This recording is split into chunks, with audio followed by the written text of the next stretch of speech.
I have pulled men out of cold hulls for 30 years, and I will tell you the first thing you learn doing it. The dead are patient. They will wait. They waited centuries in that field for somebody to come, and when we finally came, it was not soldiers or priests or anybody who knew their names. It was us, a working crew on a working ship, with grappling lines and cutting torches and a hold that smelled of coolant and old coffee, and the whole quiet machinery of bringing the lost back home. We called the field the long table because that is what it looked like on the scope.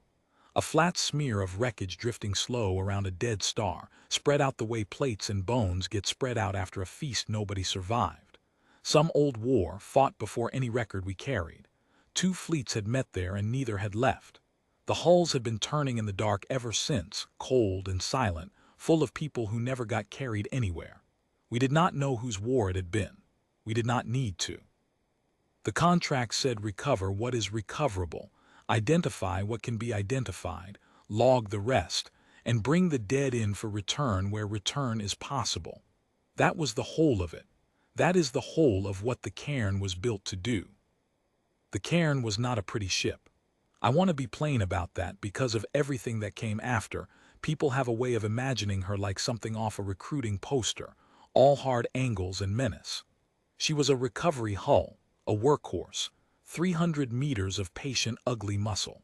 She had a blunt bow because you do not need a sharp one to push debris aside, and you do need a wide one to bring a wreck in close.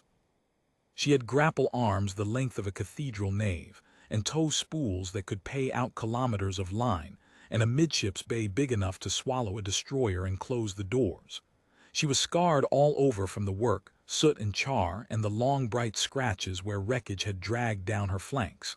She looked, if I am honest, like exactly what she was. A truck, a tug, the kind of ship nobody salutes. But she was built to a standard, and that standard is the part the rest of the galaxy did not understand for a long while. You build a recovery hull to survive the thing she goes to recover. We worked in fields full of unspent ordnance and stressed metal and reactors that had been holding their breath for 100 years and would let it out the moment you touched them wrong. We worked where help was weeks away and rescue was a word for other people. So you build the ship to take it. You armor her not because she is going to fight, but because the dead do not care whether the thing that kills you meant to. You give her redundancy on her redundancy. You make her hull thick enough to laugh at a debris strike that would gut a warship, because a warship gets to choose its angles and a salvage ship goes where the wreck is. We were not armed. We had nothing on us but the cutting lasers and the line guns, which throw a harpoon, not a shell. But we were hard. We were the hardest soft ship anyone ever built, and we did not advertise it, because there was no one out there to advertise it to. Or so we believed, working the long table that long quiet month before the ghost came up on the scope. There were 40 of us aboard. A recovery crew is small and it is tight, because the work is the kind that does not forgive a stranger. I had been with most of them 10 years or more. Captain Adiz Akari ran the ship, and she ran it the way you would want, which is to say you mostly did not notice her running it until you needed her, and then she was already there. She was a small woman with a still face and the kind of patience that the work grinds into a person over decades. I never once saw her hurry. I saw her move fast when fast was required, but I never saw her hurry, and there is a difference, and the difference is everything in our line. I was the recovery chief. That meant the field was mine. The captain flew the ship and I worked the wreck, and out on the line in the suits in the cold, those people were mine to bring back in. I took that seriously.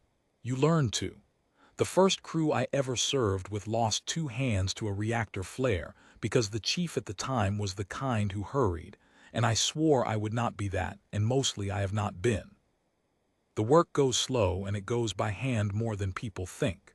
You ease the ship up alongside a wreck, station keeping on the cold drift, and you send a survey out, and you read the hull, and you find the way in. And then it is suits and lines and torches and the long, careful labor of opening a tomb without bringing it down on yourself. We had been doing it on the long table for 26 days. We had brought aboard the remains of 111 people by then, each one logged, each one wrapped, each one in the cold bay aft where we kept them, racked and labeled, waiting. 11 we had even managed to name, off ident tags that had survived the centuries, and somewhere out past the dead star there were maybe descendants who would someday get a name back in a box to bury. That was the work. That was the whole worth of us. I want that understood before I tell the rest, because the rest is about killing, or about the threat of it, and I do not want you to forget that we were a ship full of people whose entire purpose was the opposite.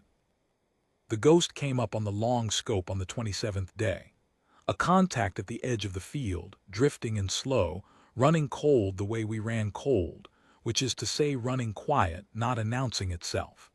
My sensor officer that watch was a young woman named Priya Sundaram, and she had the kind of eye for a scope that you cannot teach, and she did not like it.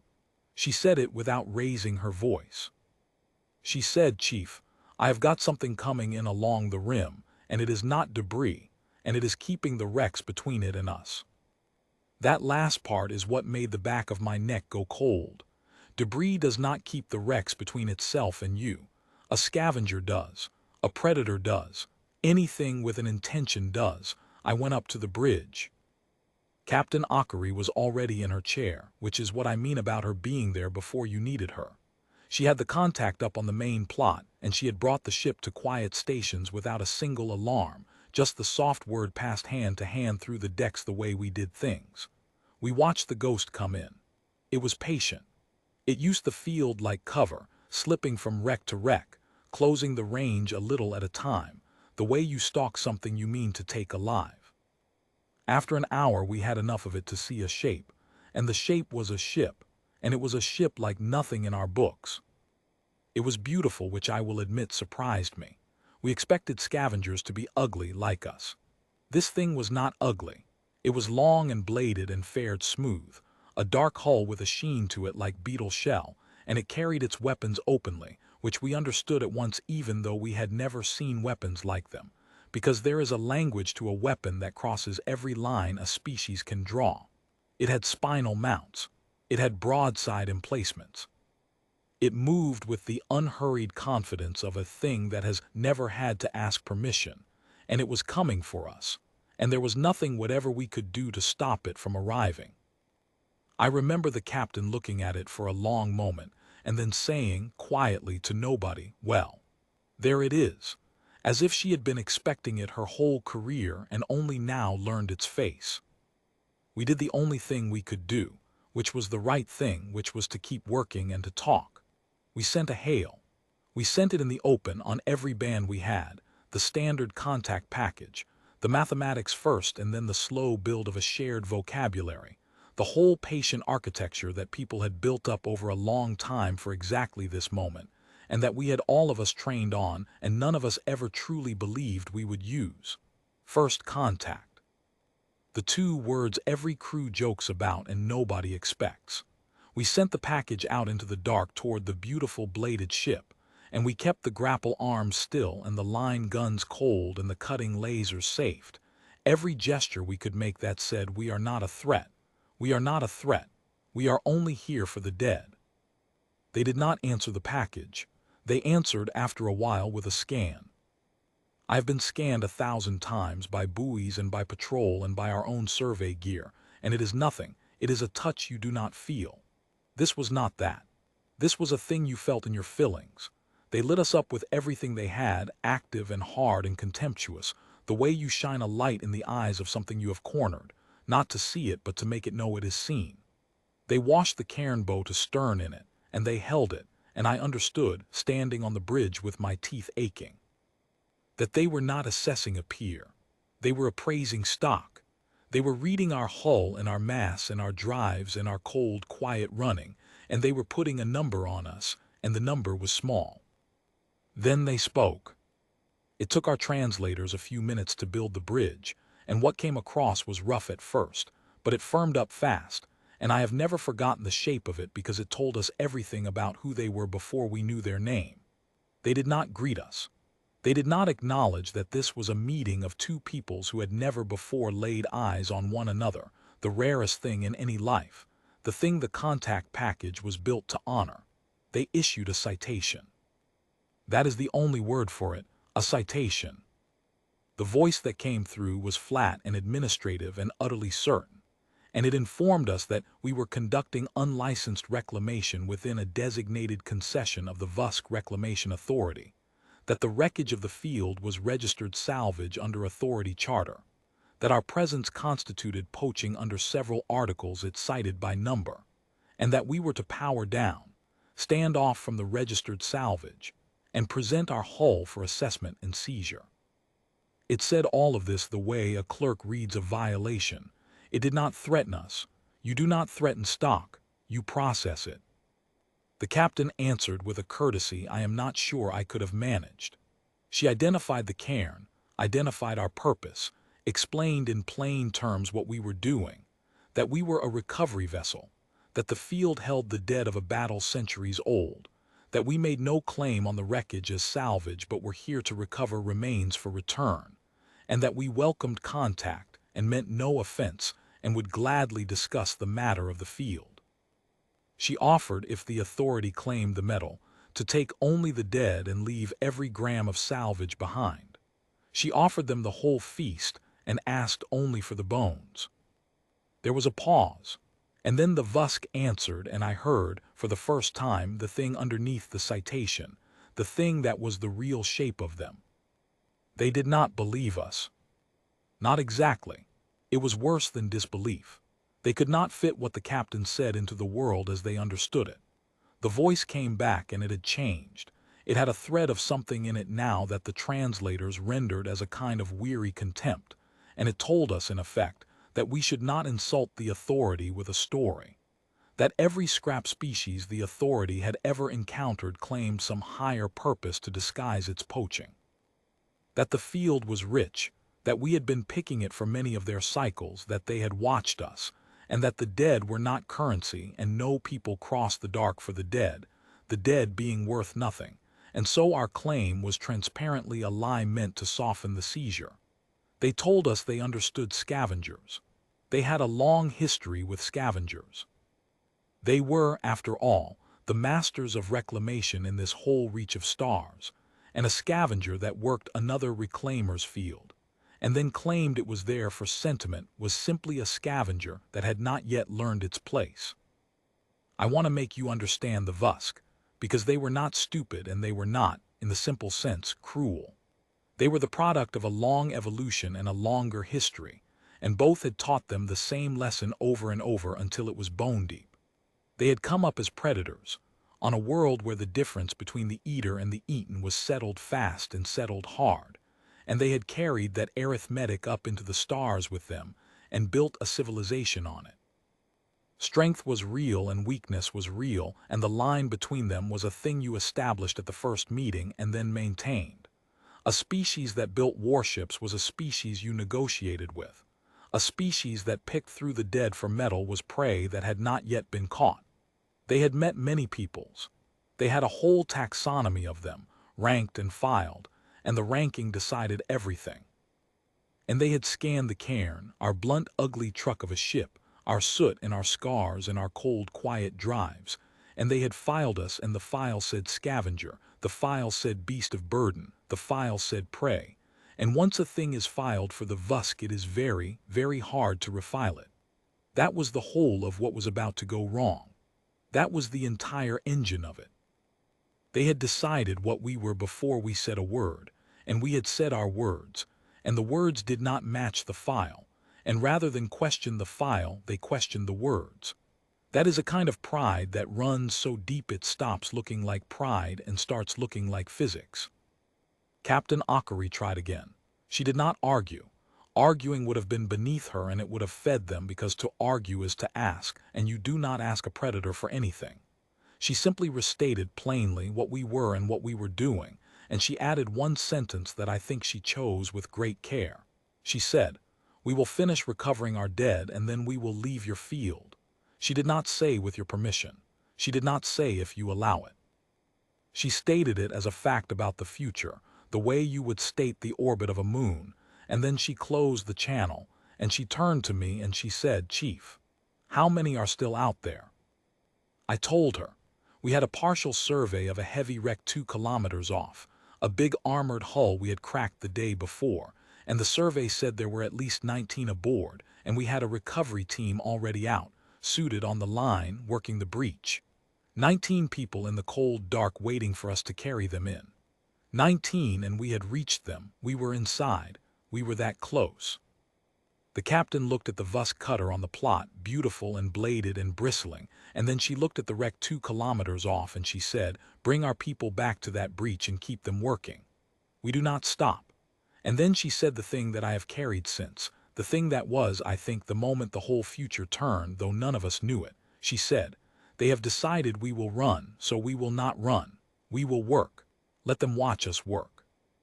I have thought about that a great deal in the years since. It was not bravado. The captain was the least dramatic person I ever served under. It was something colder and clearer than courage. She had understood the Vusk faster than the rest of us, understood that we were filed, understood that nothing we said would refile us, and understood, therefore, that the only thing that could refile us was what we did. Words were no good here. We were going to have to be the argument. We were going to have to be so plainly, stubbornly, immovably ourselves that the file broke under the weight of the evidence. And the way you do that, the only way, is to do your work while they are pointing their guns at you, and to do it well and to not look up. So that is what we did. I went out on the line myself. I do not always. A chief has plenty to do on the inside. But I went out that day because if I was going to ask my people to work a breach with a warship spinal mount aligned on them, I was going to be out there with them in the cold, where they could see my lamp. I suited up and I cycled the lock and I went out onto the hull of the cairn and I clipped onto the line, and I made my way hand over hand toward the dark wreck 2 kilometers off, and the whole time the Vusk cutter sat off our flank, close now, very close, near enough that I could see the sheen of its hull with my own eyes, the beetle shell dark of it, and the long throats of its weapons, and the way it held station with a stillness that was its own kind of threat. It watched us. I felt it watching the way you feel a thing in the dark behind you. And I kept moving, hand over hand, toward the breach, toward the 19, and I did not look at it. And behind me the cairn kept her arms still and her lights on and her dead racked in the cold and her crew at quiet stations, and we worked. The Vusk did not understand it. That is the thing I came to know later when there was time to know things. From their side, what they saw made no sense. They had sighted us. They had appraised us and found us small. They had aligned weapons that could end us in a breath and made the alignment plain, which for them was a complete sentence, a thing every species they had ever met understood at once. The sentence was, "You are caught, submit." And every species they had ever met had read that sentence and submitted, because submission was the rational move, because the arithmetic was not even close, because what is a scrap hauler against a cutter of the Reclamation Authority? And then they had watched a suited figure cycle out of our lock and clip onto a line and crawl, slow and deliberate, across 2 kilometers of open dark toward a wreck, in full view of their guns, not fleeing, not pleading, not even acknowledging them. They had watched a beast of burden ignore the predator that had it cornered, and nothing in their long taxonomy had a file for that. I reached the breach. My team was there, Idris and Lena and old Baco, who had been working wrecks longer than I had been alive, and they did not say anything about the cutter, because we had all decided, in the way a good crew decides things without a meeting, that we were not going to give it the dignity of our attention. We worked the breach. We went in. The wreck was an armored hull, a heavy combatant of whoever had died there, and inside it was the cold and the silence and the slow tumble of things that have been weightless for 100 years, and the dead. We found them where the survey had said, in a compartment that had held against the killing blow long enough for the people inside to die of the cold and the dark instead of the fire, which is its own kind of mercy and its own kind of horror. 19 of them. We began the work of bringing them out, which is slow, and which you do gently, even after 100 years, even when there is a warship spinal mount lined up on your spine, because there is a way you treat the dead and you do not change it for anybody. And while we worked, the Vusk fired. I felt it before I understood it. There is a thing that happens to a hull when it takes a heavy round, a deep shudder that comes up through the line and into your bones, even across vacuum, even at distance, transmitted through metal and tether. I felt the cairn take it, 2 kilometers behind me, and my heart went into my throat, and I turned, hand on the line, and I looked back and I saw it. They had not fired on us on the team. I understood that later. They had fired on the cairn. A single round from a broadside emplacement, not the spinal mount, which would have been the kill, but a heavy round all the same, the kind of round that gutted warships, and they had put it into the cairn amidships, square into her flank, into the thick blunt armor of her, into the working hull of our ugly patient truck. I saw the flash of it and the bloom of light and the spray of debris, and for one long terrible second I thought we were finished. I thought they had ended us. I thought the captain and the bridge and the dead in the cold bay and everything were gone. And then the light cleared, and the cairn was still there. She was still there. There was a long bright scar down her flank where the round had struck, and a venting of atmosphere from a breached section that her bulkheads were already sealing, and a scatter of her own hull plate spinning off into the dark. But she was still there.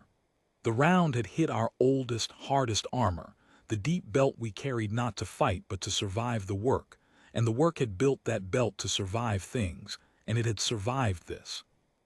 The Vusk had fired a warship-killing round into what they took to be a scrap hauler, expecting to either destroy it or, more likely, to simply make the point, to put a hole in us as a clerk stamps a document, the final escalation that ends all argument. And the scrap hauler had taken it on the chin and was still floating, scarred and venting, and absolutely, stubbornly there. I do not know what the Vusk felt in that moment. I have wondered. But I know what they did, which is nothing. The cutter sat there. The spinal mount, which had been aligned on us, did not fire. The broadside, which had fired once, did not fire again. The beautiful bladed ship simply sat in the dark off our scarred flank and did nothing at all, for a long, long time, while the cairn's bulkheads finished sealing the breach, and the venting stopped. An old, patient, ugly muscle held the way it had been built to hold. And the captain came on the open channel, not the encrypted band, the open one, the one the Vusk could hear. And she did not shout, and she did not threaten, and she did not even raise her voice. She spoke to me, to the recovery team, in the flat working tone she always used on the line, and she said, "Chief, report. Are your people clear?" And I keyed my mic and I made my voice as flat as hers because I understood by then what we were doing, what the captain had been doing from the first, and I said, "All clear. No casualties. We are recovering remains. Estimate 40 minutes to bring the 19 aboard." And she said, "Carry on." That was it. That was the whole exchange. Are your people clear? All clear. Carry on. 2 professionals discussing the timeline of a recovery operation in the open in plain hearing of a warship that had just fired on us, as though the warship were weather. As though the round it had put into our flank were a debris strike, a hazard of the work, a thing you noted and sealed and worked around. We did not acknowledge the attack. We did not protest it. We did not even dignify it with fear. The captain asked after her people, learned they were safe, and ordered the work to continue, and we continued it. And the Vusk sat in the dark and watched us continue it, and somewhere in those 40 minutes, I think, the file broke. Because here is what they had learned in the space of one round. They had used their complete sentence, the one every species understood, the one that always ended the conversation. They had said, "You are caught, submit, and here is proof." And the proof had bounced. The scrap hauler had eaten a warship-killing round and gone back to work. And now the Vusk were faced with a problem that their whole long history had no answer for. They could escalate. The spinal mount was right there. They could have ended us almost certainly with the killing shot. But to fire the killing shot is a different thing than to fire the citation shot. The citation shot is administrative. It is the routine processing of caught prey. It costs nothing and means nothing, and the authority does it 100 times a cycle. The killing shot is a decision. It is the destruction of a vessel that has not threatened you, that is unarmed, that is engaged in carrying out its dead, and that has just demonstrated it can take your best routine blow and keep working. And to make that decision, the Vusk would have to first answer the question that the bounced round had forced on them, the question their file had no room for. What is this thing? Because a scrap hauler does not survive that round. A beast of burden does not. The file said prey, and prey had just done something prey does not do. And a species like the Vusk, predator-built, history-hardened, did not survive as long as they had survived by ignoring evidence that the thing they had cornered was not what they thought. The deepest instinct they had, deeper even than pride, was the instinct that had kept their ancestors alive on a killing world. When the thing in front of you does not behave like prey, stop and reassess before you commit to the strike. Because the thing that does not behave like prey may be something that eats predators. I do not think we were that. I want to be honest. We were not a predator dressed as prey. We were exactly what we said we were, a recovery crew on a working ship, and the cairn's armor was the armor of a truck built for a hard country, nothing more. If the Vusk had fired the spinal mount, they would have killed us. We had no answer for it. We had no weapons but harpoons and torches. We were not hiding teeth. But the Vusk could not know that, and the not knowing was the whole of it, because their own logic had built a trap they now stood in. They had filed us as prey. Prey had survived the citation. Therefore the file was wrong. Therefore we were not prey. Therefore we were a predator. And a predator that lets you put a warship round into it and responds by calmly continuing to carry out its dead, by treating your strongest blow as a hazard of the workday, by not even bothering to be afraid of you, is a predator operating from a position of such overwhelming confidence that it does not need to respond at all. That was the conclusion their own arithmetic forced on them. The very contempt with which we had ignored them, the very flatness of "Are your people clear? All clear, carry on," read to the Vusk not as the discipline of frightened salvagers holding themselves together, which is what it partly was, but as the supreme unbothered calm of something so far above them that our guns were beneath its notice. They had reached for a threat and we had treated it as weather, and to a predator, treating its threat as weather is the single most threatening thing a thing can do. We brought the 19 aboard. It took the 40 minutes I had estimated, and the Vusk cutter sat off our flank the whole time and did not fire and did not speak. We worked the breach, and we eased the dead out one at a time, gentle in the cold. And we ran them down the line to the cairn, and in through the lock and back to the cold bay aft where the others waited, racked and labeled, 111 becoming 130. Old Baco wept inside his helmet over one of them, a small one, a young one, and I did not say anything because there is nothing to say, and because the Vusk were watching, and I wanted them to watch a man weep over the dead of a war that was not even his, of a people he had never known, dead 100 years before he was born, and I wanted them to fail to understand it, the way they had failed to understand everything else about us. And I wanted that failure to be the thing that finally taught them. When the last of the 19 was aboard and the team was back through the lock, I stayed out on the hull a moment, alone, clipped to the line, and I looked across the 2 kilometers at the cutter, and for the first time since it had arrived I let myself look at it directly, look at the weapons and the sheen and the long-bladed beauty of it. And I will tell you, I was not calm. I had been performing calm for an hour, the way the captain had taught us all without ever saying a word about it. And out there alone on the hull, I let the performance drop for just a second, and I felt the whole weight of it. How close we had come, how close we still were, how a single decision in some alien mind across that dark could still end every one of us and the 130 dead we carried. I felt it, and I let myself feel it.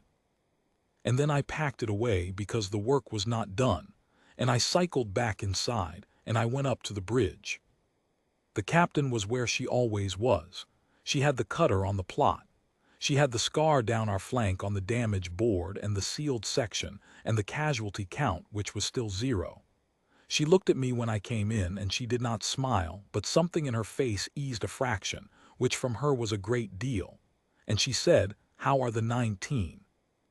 "Aboard," I said. "All of them. We have them all." She nodded, and then she turned back to the plot, to the cutter, and she keyed the open channel one more time, and she spoke to the Vusk for the last time. And what she said was not a threat, and it was not a boast, and it was not even really an answer to anything they had said. It was just the truth, the same truth she had told them at the beginning, stated again, flat and patient and unmoved, as though nothing had happened in between, as though they had not fired on us at all. She said, "We have recovered our dead. We are leaving your field now, as I told you we would. The salvage is yours. We never wanted it. We only ever wanted the people." She paused, and then she added one thing more, and I think it was the thing that did it, the thing that finished what the bounced round had started. She said, "If you ever find your own dead in the cold and you cannot reach them, send for us. We will come. We come for anyone's."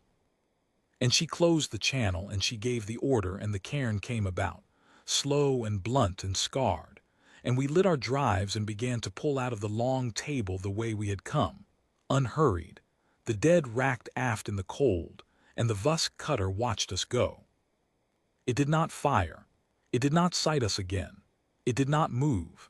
It sat in the dark, in the field of bones it claimed, and it watched our ugly, patient truck of a ship pull away with a scar down her flank and a hold full of strangers dead, and it let us go. We did not understand in that moment that we had done anything more than survive an encounter. We thought we had been lucky. We thought a warship had decided, for reasons of its own, not to finish us, and we counted ourselves fortunate, and we ran the long, quiet days home with our 130, and we buried what we could bury and returned what we could return, and we tried to forget the cold sheen of that bladed hull. We did not know we had changed anything. We were a recovery crew. Changing things was not in our contract.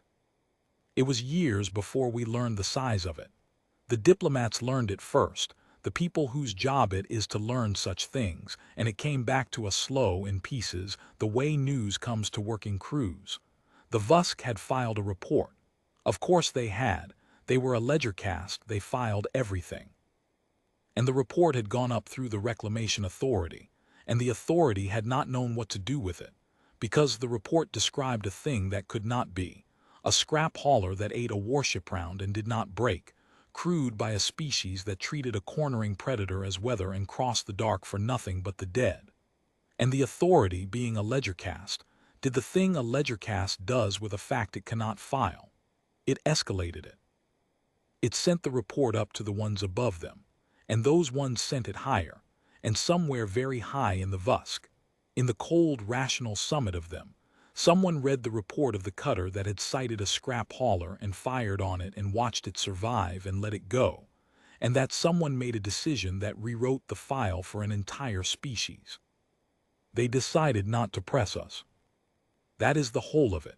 That is the great thing that came out of the long table, the thing that, when I finally understood it, made me sit down and be quiet for a long while. The Vusk had a doctrine, an old one, bone deep, the one their whole arithmetic ran on. You establish the line at the first meeting hard, and then you hold it. They had tried to establish the line with us. They had cited us and appraised us and fired on us, the whole ritual, the complete sentence. And the sentence had not worked. We had not read it. We had treated their strongest routine blow as a hazard of the workday and gone back to carrying our dead. And that single fact, the bounced round and the flat voice, and "Are your people clear? All clear, carry on," had told the Vusk something their doctrine could not survive. It had told them that here was a species whose workhorses were built to a standard they reserved for warships, whose unarmed garbage haulers shrugged off warship rounds, and whose people were so unbothered by a cornering predator that they would not even look up from their work. And if that was the workhorse, the doctrine asked, then what is the warship? If that is the truck, what is the tank? If the thing they send to carry out the dead is this, what is the thing they send when they mean to fight? They did not know, they could not know. We had not shown them because we had nothing to show, we were only a truck. But their own logic, the predator's logic, the logic that had kept them alive on a killing world and carried them to the stars, would not let them find out the hard way. When the prey does not behave like prey, you do not commit to the strike. You withdraw and you reassess, and you do not press because the cost of being wrong about a predator is everything. So they withdrew. they refiled us. They put us in a new category, a small and careful one, a category for things you do not test, and they let it be known, in the slow way such things become known across a reach of stars, that the authority did not contest human salvage, that human recovery vessels were to be allowed their work unmolested, that the species that came for the dead was not to be cited, not to be appraised, not to be fired on. Not out of respect at first, out of caution. Out of the bone-deep predator's refusal to bet everything on a file that had already proved wrong once. The respect came later, and it came from a stranger place, and it is the part I hold closest, because the captain had made them an offer there at the end in the open that they had not answered and that we had all assumed was a flourish, a closing line. She had said, "If you ever find your own dead in the cold and you cannot reach them, send for us. We come for anyone's." And years after the long table, a Vusk hull went down in a place their own ships could not safely reach, a deep gravity well, a bad current of debris, the kind of place a recovery is more likely to make a second wreck than to clear the first. And the authority, the cold, rational, ledger-cast authority that did not believe any species crossed the dark for the dead, remembered the offer, and they sent for us. I was not on that recovery. I was old by then, mostly groundside, training the chiefs who would replace me. But I heard about it, and I have heard about it many times since, because it became a kind of legend in our service, the day the Vusk sent for us. A human recovery ship, a working truck like the cairn, went into a place no Vusk hull could go, and worked it the way we work, slow and patient and by hand, and brought out the Vusk dead, all of them, gentle in the cold, and carried them home and gave them back. And the Vusk, who did not cross the dark for the dead, who could not understand a man weeping inside his helmet over a stranger's child, stood in their ranks and watched a species they had once filed as prey carry their lost back to them one at a time, and something in them changed that no doctrine had ever reached. They had withdrawn from us out of caution, out of the fear of what our warships might be.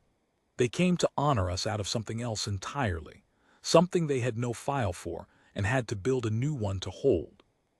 Because we had shown them, in the end, the thing the bounced round only hinted at. We had shown them what we were. Not a fleet, not a weapon, a people who built even their garbage haulers to survive anything, and crewed them with men and women who would not leave the dead in the cold, anyone's dead, 100 years old, and enemies, a stranger's, theirs. I have thought a great deal in my long retirement about what it was the Vusk saw that day on the long table, the thing that turned their whole arithmetic. They thought they saw a predator. They were wrong. We were no predator, but they were not wrong to be afraid, and here is the part I have only lately come to understand. The thing they were afraid of was real. It just was not what they thought. They were afraid of our hidden teeth, and we had no hidden teeth. What they should have been afraid of, what they were in fact reacting to without knowing its name, was the stubbornness, the refusal, the thing in Captain Ockery that said they have decided we will run, so we will not run, we will work. The thing in old Baco that wept over a stranger's child. The thing in all of us that had us crawl across 2 kilometers of open dark toward 19 people who had been dead for a century in full view of a warship's guns, and bring them in one at a time gently, because there is a way you treat the dead and you do not change it for anybody, not for a cutter, not for the reclamation authority, not for fear. That was the teeth. That was the whole of our weaponry, the thing that ate their doctrine, not strength, stubbornness. The flat refusal to be anything other than exactly what we were, even with a gun on us. A species can build a defense against strength. There is no defense against that. You cannot threaten a thing that will not be moved. You can only kill it, and if killing it costs more than you can pay, then you are not the predator in the encounter, no matter how many guns you have. You are the one who blinks. The cairn flew another 20 years after the long table. They patched the scar in her flank, but they never ground it out, and I was glad of that, and I think the captain was too, though she never said so. It stayed there, a long bright line down her old armor, the mark of the warship round she had eaten and shrugged off, and crews who came aboard after would ask about it, and we would tell them, and the telling got better over the years the way tellings do, but the bones of it were always true. We were a working ship. We went where the wreck was. We brought the dead home. And one day a beautiful bladed thing that thought it owned the dark fired its best shot into us to make us run. And we did not run. We asked after our people and went back to work. And the dark has never looked at us the same way since. That is the first thing you learn doing this work, and it turned out to be the whole of it. The dead are patient. They will wait. And a people is not measured by the ships it sends to fight. It is measured by the ships it sends to carry the lost home, and by whether those ships, when somebody fires on them, keep working. We kept working. That is all we ever did. It turned out to be enough to change the arithmetic of a whole civilization, though we never meant it to, and never knew we had until they sent for us and we came, because we come for anyone's. We always have, we always will. It is the only thing we have ever been for.